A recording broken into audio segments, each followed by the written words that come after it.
Thank you so much for inviting me. My name is Gitte Pedersen, and I'm the CEO and co-founder of Genomic Expression. So we work very hard on clinically validating and developing an RNA platform for next generation cures, and you will learn why that's so important here. We are commercial stage, fully licensed clinical lab, growing revenue for 3 years up in Massachusetts, and I'm announcing my Series A here to expand sales and marketing. So we probably grew up hearing a lot about DNA, and over the last 3 years, we heard a lot about RNA. And why is that? So DNA is very static. It's basically what the hard disk of the cell and what the cell could do, but the RNA is really the program that the cells are running. And by analyzing the RNA, we can determine whether the cells are healthy or have or disease or malfunctioning.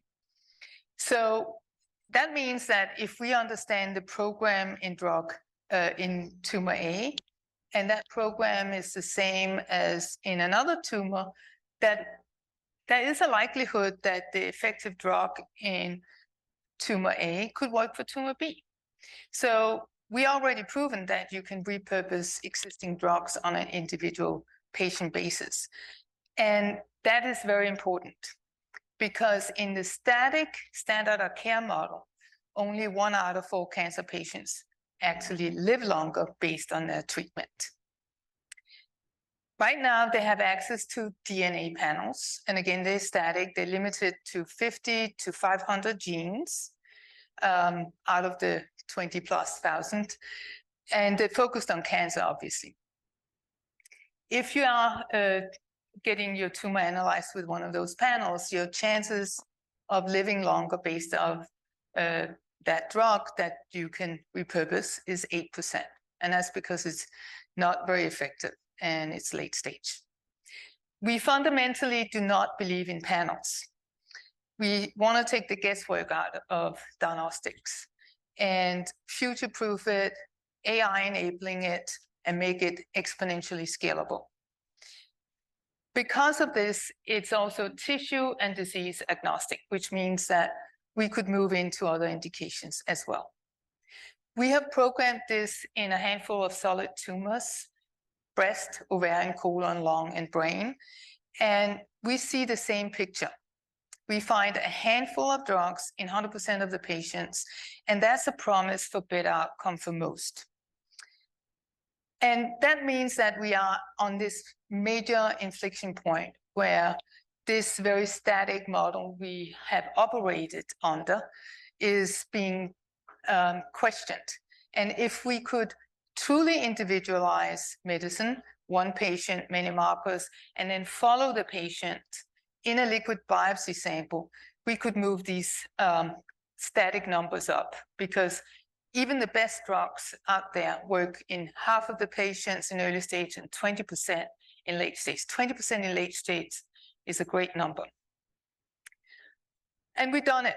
This is a metastatic thyroid cancer patient with 0 treatment options. We were able to identify a very overexpressed gene. At that point, there was a very effective drug in clinical development, and she was able to enroll and is in complete remission 3 years out. So RNA is actually a very well-established biomarker in the clinic. And I'm going to give you some examples. Older technologies such as PCR, Oncotype DX, 21 genes, help patients, early-stage breast cancer patients, to avoid chemotherapy and therefore losing their hair and their health. The only next-gen sequence-based assay focusing on RNA that have made it into the clinic so far is based on Archer's chemistry. And they exited to in vitro for $1.4 billion. Their chemistry is still panel-focused, so 50 to 500 genes, but they're focused on, they shine to identify fusions. And fusions are only relevant in less than 5% of solid tumors. So although it's a very important problem to identify the fusions, it's not solving the problem for the 95% of solid tumor cases. So driving research-grade next-gen sequencing chemistry into the clinic does not work, and this is why. RNA is not stable in real clinical samples. It disappears or it's destroyed. When you do quantitative analysis, you need a normal sample. And in the research setting, research has been able to obtain a second biopsy from the same patient. That will never fly in the clinic in a real implementation because it's a second invasive procedure. And finally, you have to be able to link aberrantly or abnormal genes to treatments. And nobody's done that on expression level. We solved all of this. Our chemistry is a kit. Right now, we're only using it in-house, but we want to sell it. That is able to deal with very fragmented RNA pieces that comes out of paraffin-embedded samples. And that's how tissue samples come when they are in standard clinic. So there's no way around this. Secondly, in order to identify the abnormal genes in the sample, we have a database of what normal means in all tissues. So now we got the abnormal genes, and now we need to match them to the drugs, and we had to create a database to do that. So we avoid the second biopsy, and we're able to make treatment recommendations or options on one sample. And then we validated it end-to-end under CLIA. And again, because we're not using panels, this is exponentially scalable into other indications as well, such as autoimmune diseases, CNS, and other infectious diseases. I should have said, I forgot, this is important because diagnostics are typically very difficult to file patents around, but we have filed a patent, a very complicated patent, and we got the first letter back from the patent office that this is novel and patentable. We're gonna launch in breast because breast is the indication where RNA biomarkers is standard of care and DNA is not. Breast is a $3 billion market when it comes to analyzing tumor tissue. We're gonna follow these patients after treatment in a liquid biopsy sample, also using OneRNA and validate that. The liquid biopsy market is estimated to 90 billion. There are tumors with no mutations. How are you going to detect those using DNA panels? You will not. And then we have a collaboration with the US National Cancer Center, where we also going to have outcome data from, they're actually going to treat some of the patients with the recommendations I've come up with. So our partners and collaborators include pharma and hospitals. And oncology-focused hospitals can sequence in-house. And for those hospitals, we can deliver this in the form of a kit, and then they can upload the data to a HIPAA-compliant cloud and analyze the data and download the report. However, 80% of patients, cancer patients in the US are being treated in the community oncology setting. And in order to reach them, we have to provide this as a clear lab service. So for pharma, there's a significant upside in working with us. We can greatly de-risk, accelerate the clinical development, and basically develop a companion diagnostic algorithm on the platform. We can expand label on existing drugs. And this is what I'm also very excited about. We can design the next generation cures. As we have seen, the timelines have been greatly abbreviated from code to drug in years, in less than 12 months.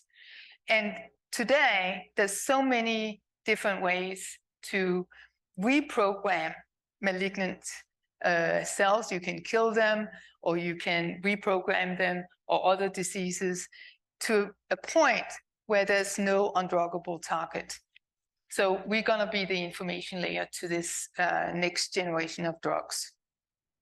And in the future, we want to combine the RNA data with clinical data to develop algorithms for lack of response to standard of care. Because it's obvious to me that why would you have to go through treatment if it doesn't benefit you? As I said, we revenue producing. I know that's not typical in the biotech industry, but we are, and we've been able to grow the top line revenue over the last 3 years. And there's a payer code for what we've done. It reimburses us $3,000 per test. Our margins are 90%. We have some payer coverage. There's more to come. And then we also assembled a very strong management team that's been there and done that from idea to product and exit in immune oncology, big data AI, genomics tools, and diagnostics. And we got to where we are for mostly grants, which is a little crazy. Can't recommend that. Sleepless nights. But now we're here. We're raising our Series A. We won a lot of awards, and we have amazing clinical partners, and there's more to come. So here's the deal. We commercial stage. We clinically validated. We're the only RNA-based diagnostics that analyzes all the RNAs, future-proof, AI-enabling, and able to deconvolute the data to clinical action now, and proven that we can actually impact people's or patients' lives right now. Don't have to wait 10 years for another drug. So regulatory approval, that's a payer code, that's obviously very important. And then we also have managed to get a patent in, and that's also very unusual in the diagnostic space. So we're raising funds to commercially launch and grab a significant chunk out of the $3 billion RNA of breast cancer tissue market, where RNA is already being used and DNA is not. And then a chunk out of the $90 billion liquid biopsy market, where all the other competitors are still just doing DNA. There's tumors with no mutations. How are we going to find those in a liquid biopsy using DNA panels? Short answer, you're not. And then finally, as I mentioned before, we can move this outside of oncology. And we have already concluded the first RFP for a company in kidney disease. So this is not limited to cancer. So I'm looking very much forward to your questions. These are my coordinates. Thank you so much for inviting me here.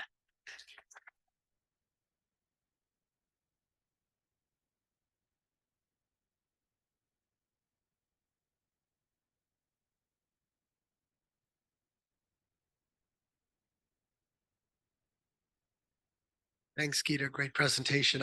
While you were talking, I looked up this thing you said, revenues, where you get money and you don't have to give stock for it. That's awesome. I understand DNA, static, great analogy, and so you're going for RNA. On the far side of the RNA, of course, are proteins. And you didn't really address, or if you did, I didn't catch it, why RNA is better to look at than the proteins that they're making. Which, you know, if you think about overexpressed receptors or something like that, that to me is the far end of it. You're kind of in the middle. Why is that the sweet spot? It's the information layer, and I'm not saying you shouldn't do DNA or proteins, but it's much more expensive. I will say you're not going to get the same level of insights out of just doing DNA. I will say that if you want to do proteins, that's 150,000+, not 20.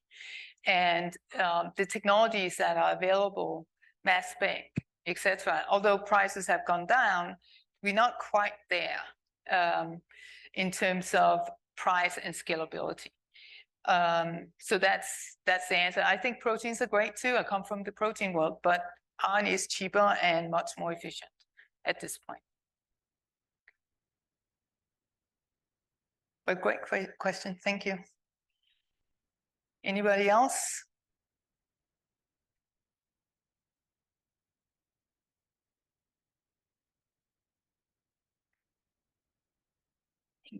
One down there.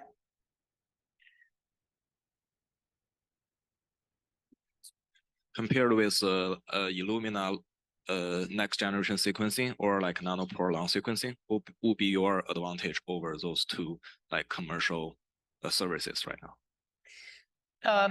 We use the best sequencer on the market, and right now it remains to be Illumina. But we innovated outside the box. We have the sequencing kit, and then we have the bioinformatics and the databases. So we can revalidate with you obviously, once you regulate it, some of these things becomes a little bit more fixed. And at this point, we're using Illumina. Yes?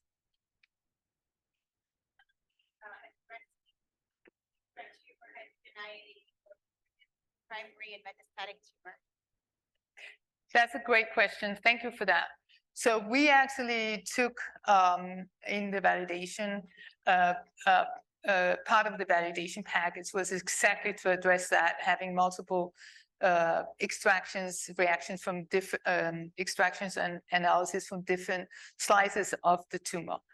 And we, have great concordance between those in the calls that we make.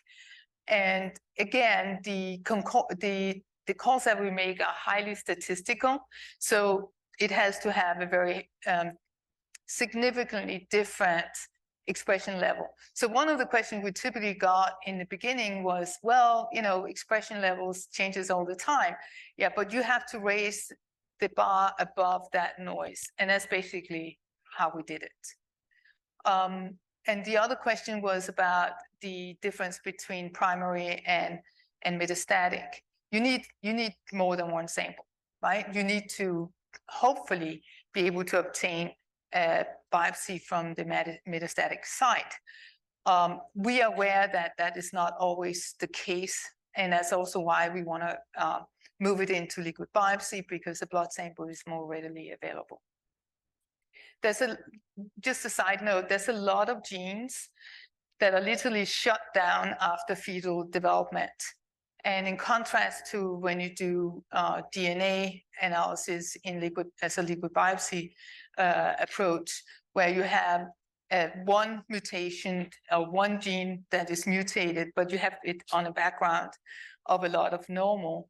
We are in a very different situation with some of the tumor antigens that are typically expressed in most of the cancers, because if the tumor is shedding, and that is the premise here, you will find it in a background of none.